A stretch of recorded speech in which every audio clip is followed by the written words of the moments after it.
Well-managed rides are not only great for wildlife, but also have a range of other practical benefits, such as improving access, chute management, and increasing the options for deer control. Opening up your rides lets in the wind and sunshine and makes them much drier, and therefore they're much more effective as access tracks. You're more likely to engage good contractors, and you'll be able to carry out management operations more easily with less damage to rides and woodland soils. If you run a chute in your woodland, then having a good network of rides and glades can be really beneficial. Widening rides tends to increase their use by game birds, creates flushing points, and provides better access for the chute itself. Gentle edge profiles to the wood and rides also keep the wood warmer by reducing the wind blowing through the wood. As pheasants tend to use the woodland edge, lots of rides can simultaneously benefit the chute and wildlife.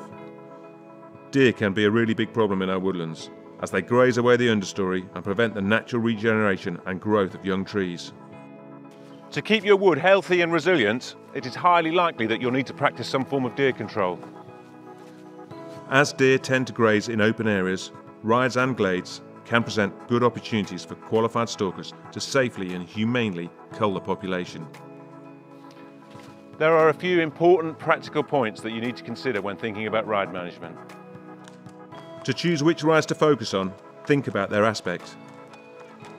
Rides running east to west are generally better than those running north to south because they receive more sunlight for longer in the day and over the course of the year. Ideally, a proportion of your rides should be at least 1.5 times as wide as the height of the surrounding trees, so that the rides are in shade as little as possible.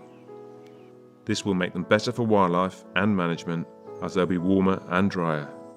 It's also important to think about the direction of the prevailing winds, because opening up your rides can create a wind tunnel. To avoid this, make sure that they don't run in the same direction as the prevailing wind. Making rides curved instead of straight and narrow where they leave your wood greatly reduces the chances of channeling wind and the risk of wind throw.